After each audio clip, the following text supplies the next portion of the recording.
Hey guys, welcome to episode 32 of Kingdom Business TV, coming at you live at 3 o'clock, well maybe not today, but 3 o'clock every Monday and every Thursday, bringing you wisdom around business so that we can build businesses, fund projects and have a greater level of influence.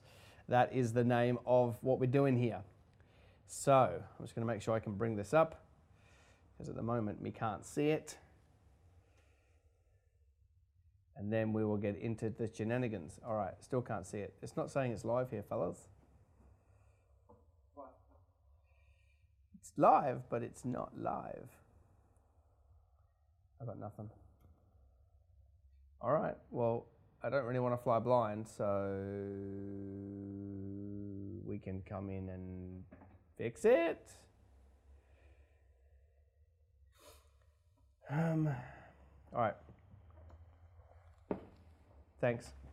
That's how we roll here. Just working it out as we go along. Nothing like a little bit of mistakes to humble us. All right, so a quick wrap up. Just got back from New Zealand. We went and ran Kingdom Business Summit Auckland. So this is our second year. Last time I did a very kind of like low-key summit in New Zealand, which was good. Kind of just getting boots on the ground.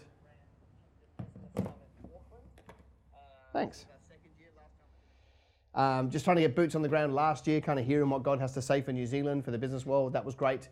We had a little pilot program running last year where we trained some people with Dietmar, who runs the New Zealand office of Business Greenhouse.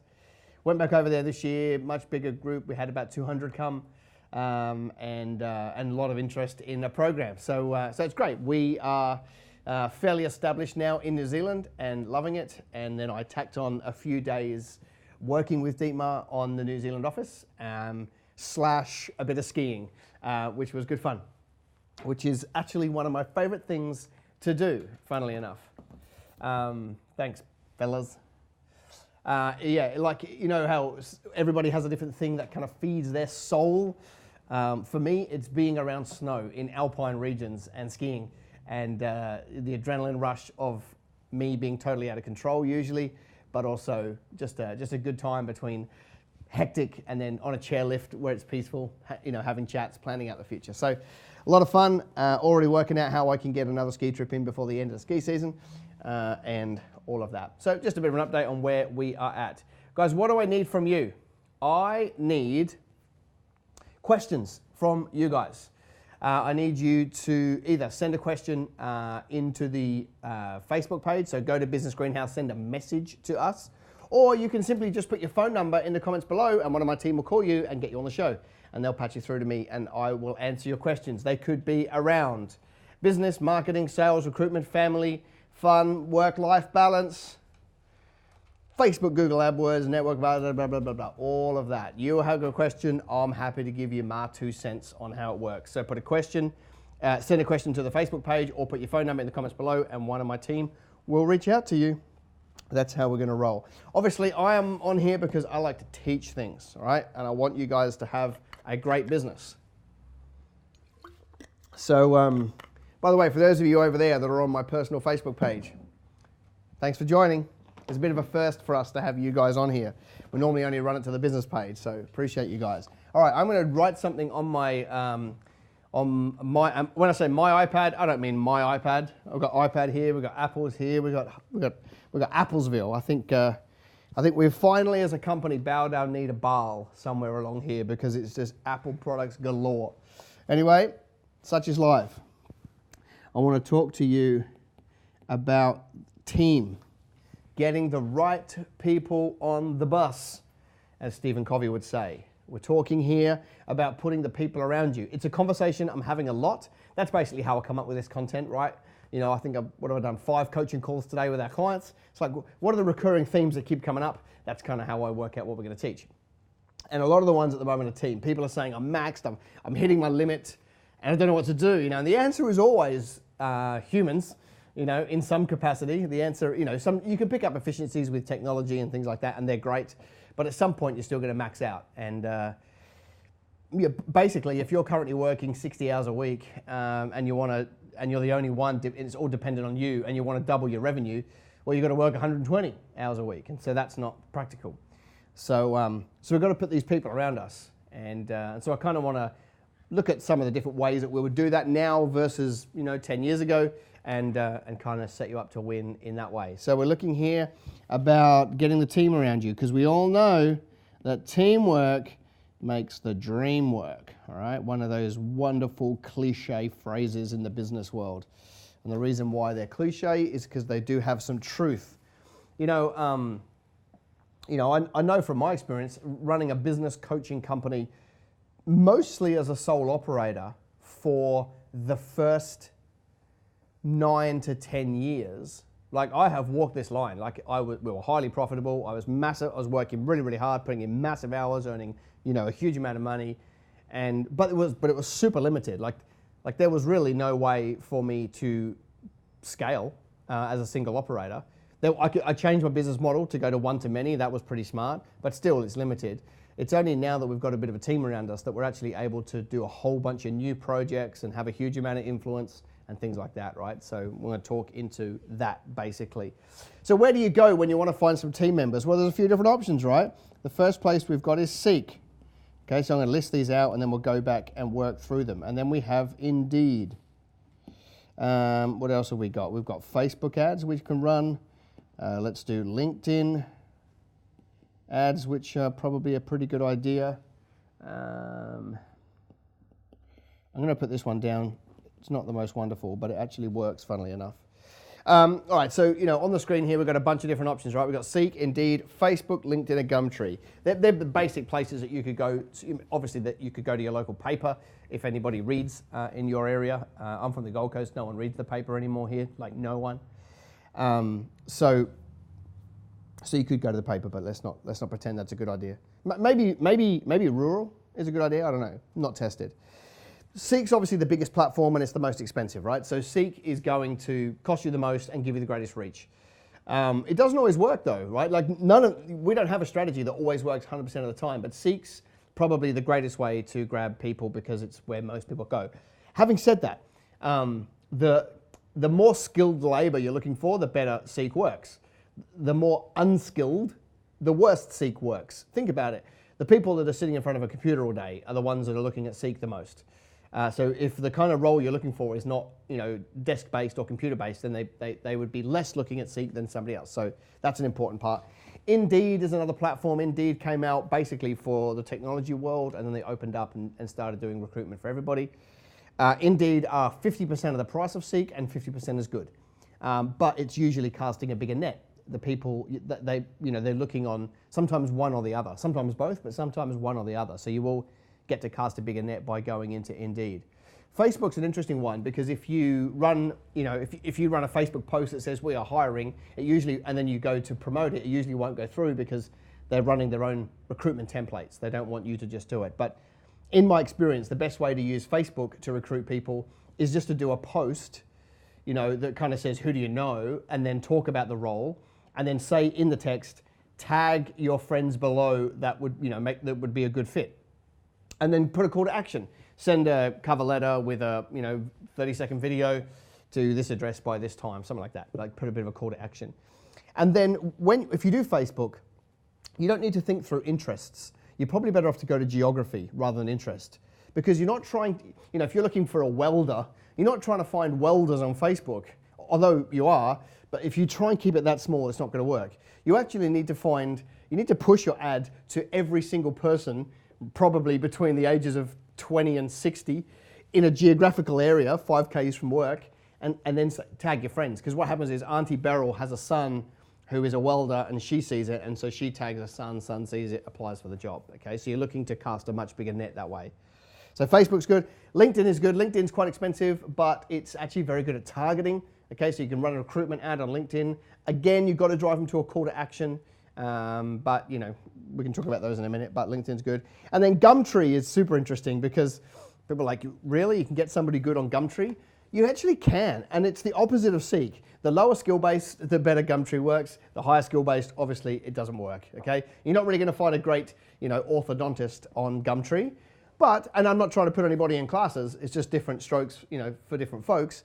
But if you're trying to find a cleaner for your cleaning business, right? Or a concreter or a renderer or those kind of things, actually Gumtree works incredibly well. And so I'm not interested in whether that's right or wrong. I'm interested in going where the people are, okay? Now here's what's super interesting for me. We live in a world now where business is tough and getting people is tough. There's a lot of job opportunities out there. People are flipping jobs all the time. How do we build a fast growing business and put team around us? You know, back in the old days, and by old days I mean 36 months ago and older, back in the olden days, if you wanted to find a team member, you run an ad and you see who shows up and you hope that somebody good is in the list, and then you hopefully employ them, right? I want to suggest to you that kind of thinking is really slowing businesses down now. I want to suggest to you that you need to always be looking for talent. Talent's the variable, right? There's a lot of people on this planet, but you need to find the right people with the right skills and the right attitude that, you know, that want to be part of your team. And so I think it's far too risky in your business to be thinking, I want somebody in September 2019 to fill this role in my business. And so because I want them in September, I'm going to run my ad in August, right? The problem with that is, what if there was an amazing person that was like full on passionate for your cause and had all the skill set, who was looking in the second week of July? And then they got a job in the final week of July and they went and worked for somebody else and you run an ad 1 week later. Or what happens if you run your ad through August, you start interviewing in September, so your ad runs out, and on the first week of September, an amazing person comes along. See, that's why the model of, you know, a moment in time recruiting doesn't work. I want to suggest to you, and this is a different way of thinking, and this won't always work either, but I think a better model is always be looking for the right people, always be looking for talent, and grab them when they're available, not when you need them. All right, so this is, and by the way, it won't always work. Like if you literally don't have it in your budget to employ them for the next 6 months and you find someone, it was probably a wasted exercise. So this is about the kind of business that is putting on people from time to time and being able to be flexible with start date. So if you really want them in August, but you find them in June, you start them anyway, even if it's early, and you live with the downside of that being smaller than the downside of not finding somebody great down the line when you need them, okay? So these businesses these days, the fast ones that we're hearing about, the ones that are growing, they're not employing to a timeline. They're casting a massive net all the time, and then as the good people come up, they grab them, put them in their business, and off they go. It's a very different way of thinking, but you will find better talent. But we've got to start thinking about their timeline and not ours, okay? You know, for example, there was a fellow behind the camera right here. His name is Pat. You haven't met Pat yet. I'm sure you will. At some stage, we'll drag him on this side of the camera. He's already embarrassed by it. Hasn't even been here yet. But you know, like you know, Craig was on. We were growing, got an office, built out the studio. Craig's like, hey, I know this guy called Pat, done some video. Da da da da. It's like, yep, we'll grab Pat in. Bang. He's got a heart for the kingdom. He's got a heart for the people. He's got a heart for creative. Bang, done. You know, was it my timeline? I didn't even stop to think about whether it was my timeline. Probably I would have waited a month to 6 weeks to 8 weeks. No, here he is, bang, let's go. It's a different style of business building that has traditionally been done, and I believe that you end up with better people if you do it that way, okay? Rather than you deciding when you need someone and finding the best of a bad bunch, always be looking, cast a net across as many platforms as you can, and when you find those people that are fully sold out for your cause and have got the skill sets, put them on early, because the cost of putting them on early is smaller than the cost of not having great people. And that's why it's 2019, and that's the way fast businesses grow now. All right, give me a thumbs up, by the way. If you thought that was valuable for you, by the way, you guys on Facebook too, give me a little thumb up. I want to kind of see from you guys, what do you reckon? And then I want your questions if you have them. Do we? So guys, business questions, all right? I've got something from the Bible that I'm going to teach in a minute, but I want to hear from you guys. I'm pretty sure I saw a question come through. Maybe it's only written down. What are your questions around business right now? They could be around money, they could be around marketing, they could be around your faith, they could be around your Bible time, work-life balance, they could be around your pastors, your church life. I just want to speak into your business life. So if you've got a question, put your phone number in the comments below or send a comment to the Business Greenhouse Facebook page, send us a message, and one of my team will be reaching out to you. For those of you that have joined, fully appreciate it. You guys are amazing. Now, before I get into my Bible teaching, little update on the Kingdom Business Network that you might have heard about, and if you haven't, please come out from under the rock. Kingdom Business Network, a national network of chapters all over this country. And, this has been a project that's on my heart for 12 months, and maybe 10 and a half. And we launched it, and it's going gangbusters. I don't know, I think we're at 18 chapters currently, but we're in the pipeline with 5, 6 more right now that we'll have in the next week or so. In fact, I don't know, we had a whole bunch, 50 members joined over the weekend. It's really exciting to see these chapters come to fruition. I think there was one in, this morning there was one in Sydney Hills area. I think tonight there's one in Ipswich. I think, coming up there's Geelong and Melbourne West. And anyway, just to say that the Kingdom Business Network is taking shape really quickly. And by the way, it's one of my favorite projects I've ever done because it's not a revenue stream for us. It's just us using our influence and doing our assignment of bringing together business people and training them with real world things. So if you want to find out more about that, if you haven't heard, then go to kingdombusiness.com.au/network. kingdombusiness.com.au/network. You can find out more. But I want to keep you updated with that because it's expanding quite quickly, and I really want it to because I can see, right? This is what I can see. This is the purpose of assignment. When God drops something in your spirit, you can start to see further down the line, and it gets me really excited. Think about this. I don't know how many chapters we'll end up with in Australia. Let's pick a random figure and say 75. I've got no idea. Maybe more, maybe less, doesn't matter. 75 chapters in local areas. Ipswich, Cairns, Townsville, Dubbo, Orange, Parkes, Perth. And all the Kingdom business people meeting together, learning businesses, passing referrals, networking, joint venture relationships, a directory online where people can learn to network with each other. So, and then the chapter linking arms with the pastors in the town, the prophetic people in the town, the policy makers in the town, the local councillors. Like imagine linking together and being able to create an impact in that town. That just gets me super buzzed, right? And then it's not even a one-prong attack. We get influence in the local town. And then a national constituency that I can use, a membership that I can use, and I can say to our policymakers at a federal level, hey guys, if you want that policy, all these guys and their team and their families are going to vote against you in the next election, so choose carefully, right? That's what we're building here. That's what we're building. All right, I'm preaching up right here. Oh, we got a URL. Guys, you've outdone yourself here with the URL on screen. Crikey. We have a question. So before I go preaching up from James, we have a question from Liddell. Awesome.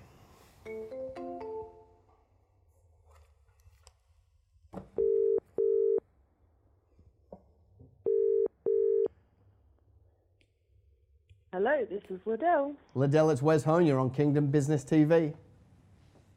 Hi, Wez. How are you? Very good. How are you? Pretty good. I just had a question about using recruiters for getting team. I'm an allied health professional, speech pathologist, and we've had about a 40% increase in demand across my sector in the last 5 years, and it's going to go even more. Great. So a lot more people are resorting to recruiters. What's your take on that? A recruitment is really just leveraging time. Right, mm-hmm. So I know they do probably bring a bit of a skill set to the table, and it's really big business actually in some parts of the world. Like the UK, the recruitment scene is absolutely massive. US probably more so than here. I think it's typically quite unfair. Like they charge massive fees for sometimes quite a poor job. Not always. I think there are some very good companies out there, but the really big HR companies, they're just a fee machine, and so I don't think they really care. So I think that's a bit of a mistake. I think it's just a case of if you've got a budget, you've got to make a decision on how to deploy that money. If you've got lots of money and zero time, well then yeah, good, outsource your recruitment, right? If you're sitting there and you don't have a big budget, you've probably got a bit more time, then go and run the process yourself. Right? It's just a case of deploying money. For example, if I had 10 grand and I had to make a decision right now, if that's all I had was 10 grand and I was trying to grow my business, I probably wouldn't give 10 grand to a recruitment company. I would probably do the process myself, put 10 grand on marketing to make sure that my new team member has got heaps of work when they start. But having said that, once if you've put on 10, 15, 20 team members around you, it's probably a good use of your time and money to outsource it. Especially actually if you put on a lot of people, because it becomes a big time drain. I think it just depends on where you're at in your journey. I think there's a couple of things at play. Firstly, deploying the cash. The second one is, I think it's a skill set that we should be good at as business people. So it's probably healthy for us to do it ourselves for a while. We should know how to recruit and how to find good people and how to put them through a process to see if they're any good. Well, that's probably a skill that we should have before we ever go and outsource it. Otherwise it's too easy for everybody to pull the wool over our eyes. Yeah, I get that. So my short answer is I'm a big fan, but probably at a later stage of business. Yep. Because I think I've done that with other processes. Yeah, just the opportunity cost of that money is too high when you're small. Like if it costs 10 grand to recruit somebody versus 10 grand on Google AdWords, you could probably recruit them yourself and then get a whole bunch of leads. That would to me be a better model. But having said that, like I said, if a business is flush with cash, great, go and outsource it from day one. But you do run the risk of not understanding the process enough and getting caught out by a provider. Okay, thank you very much. Thanks for calling. You're a legend. Cheers.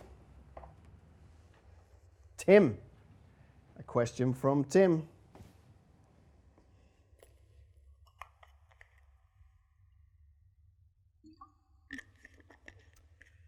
Very good.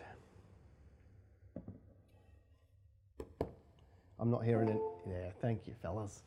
So good.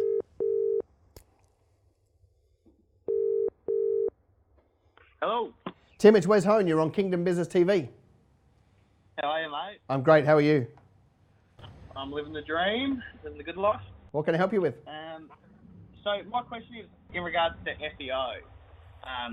So because of AdBlock, I read the other day that 80% of clicks that go through on a Google landing page, like the first page, are actually done on not Google Ads, which I thought was interesting. I don't know where the study come from, right? Like, it's probably Wikipedia, but it did make me think though that SEO, like, it makes sense to me that if we're getting ad block on our ads on Facebook and things like that we get the same with Google Ads, because people just know that automatically the first 3 ads are from websites that could have been put up yesterday and that have just been, there's not necessarily any legitimacy to them. That maybe looking at engaging in SEO spend is not a bad idea. Yeah, so I mean, my thoughts on SEO for the last 5 years have been it's a $1 billion con, right? Because it's all it's all smoke and mirrors, and there's SEO companies out there that just pile on clients, and then if they get a result for them, they keep them, and if they don't, they burn them, and they don't care. Just go and find some more. Yeah. So SEO is actually, it's a pure play now, which means it's got to be nice and clean for it to work. If you're in a populated industry, it's a very risky strategy, because you probably need to be spending between $500 a month and $1,500 a month to do a good job of SEO, and you need to be okay with spending that for at least 12 months. The problem is that between now and 12 months' time, if Google changed the algorithm, which they do every 2 years, and they're probably well due for a major one, then the very process that you were on is kind of redundant. You've got to find the new rules and go again, right? So, I remember when Panda and Penguin came out with the 2 massive changes in sort of 2009, 2011, and it was like, they were like, backlinks was the king, and then backlinks were evil and content was the king. And so if you're chasing a strategy and they change the rules, it's 50-50 whether you get there. So if you are in a niche industry, I think it makes total sense to rank organically and do SEO, right? So if you're selling, left-handed tiddlywinks, right, then you could probably dominate within 24 hours, with SEO, okay? But if you're trying to run a plumbing business in Brisbane, alongside 500 others competing, it's just really risky. So let me come back to Google AdWords. Yeah. I actually think that the number would be less than 20% click an ad, personally. But how many searches get done on Google every day? 50 billion? Yeah, I don't know. So what's 20% of that amount? A lot of money. So here's what I would say. Remember, with Google Ads, if they don't click, you don't pay. So it costs you no money to run ads unless somebody clicks and goes to your website. So why wouldn't you do it? Yeah. I know for me personally, I always click the ads. Yeah. Is that just you trying to burn spend of your competitors, though? Well, not my competitors, just anyone really. But no, it's more just because it's the fastest way to get the information. They're the ones at the top. It saves me 0.44 of a second to scroll if I can get the answer at the top. So horses for courses, I guess. But okay, here's the short answer. You need to do both if you really want to. It's not one or the other. But if I had to pick where to put my energy first, I would always put it to Google AdWords, because I can be running ads in 1 hour and getting traffic straight away. Whereas Google, like search engine optimization, I've got to be happy with 3, 6, 9 months time. So, I guess it's the difference between farming and hunting, right? Hunting is running the ads and getting some revenue this afternoon on Google Ads. Farming is getting your brand up so you rank organically and you get future revenue. Of course, the ultimate outcome is to rank organically because you don't pay for the clicks, obviously. The problem is it's super risky. That's what I was sort of thinking. Is it like if you run it over time? And I was sort of thinking more about spending sort of $5,000 a month nationally just in the blinds business, so that in the areas that we've got more regional areas, we get some low hanging fruit there. It's also, you can track exactly what leads come from your organic searches. You can sort of see sooner rather than later whether it's working. But it was more so thinking that it could help bring our overall cost per lead down over time. Yeah. I mean, if I had to make a decision between the two, I wouldn't pick, the answer is you need to turn ads on now and run SEO for the long term. That's the answer. But if I had to pick between one or the other, I would just keep running ads because the other one's too risky. Happy days. All right, thanks for that, Wez. Cheers, buddy. So, appreciate them callers. We have a caller. Crikey, we're not going to get to my Bible verse today. Let me just tell you what I was going to read from. James 1:12. But I won't. We'll save it for Thursday. All right.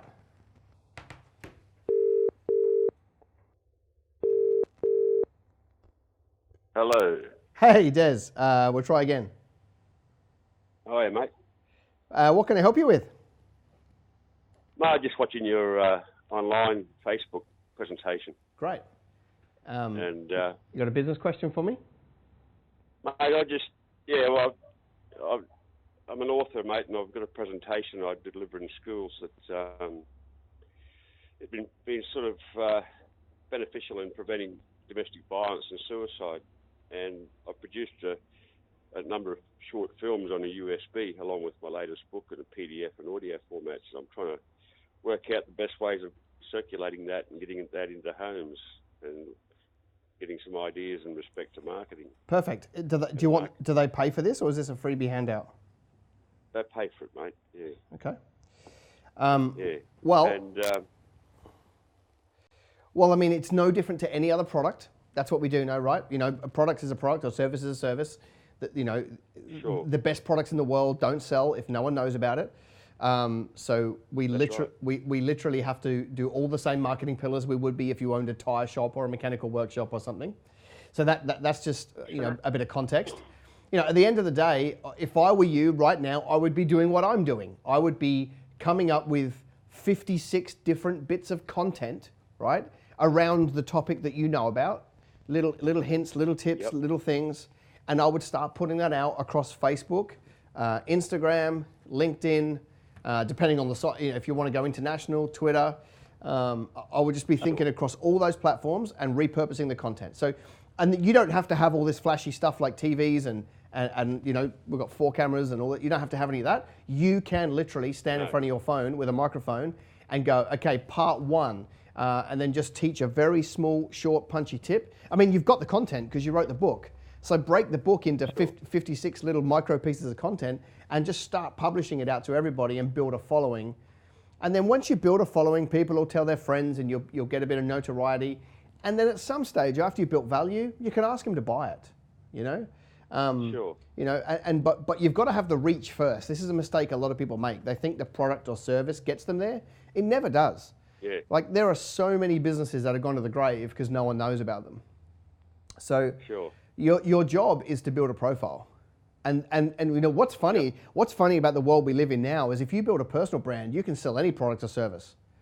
You know, like I stand here with King of Business TV, but you know, when people are interested, I send them to our seminars, our programs, other products that we've invested in, whatever. You know, buy my books. Once you've got the awareness and the reach, you can then point them to whatever you want.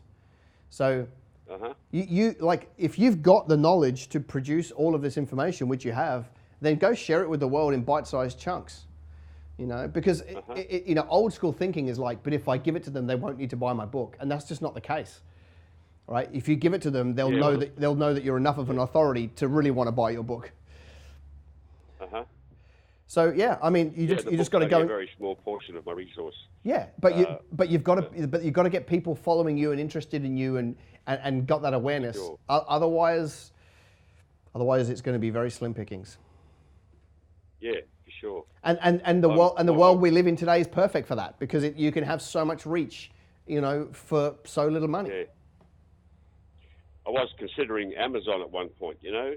It was very hard to get the brand registration through on Amazon through the US and stuff, you know. Yeah, I mean, my book's on Amazon and we don't do any promotion at all. It was put up probably 4 years ago.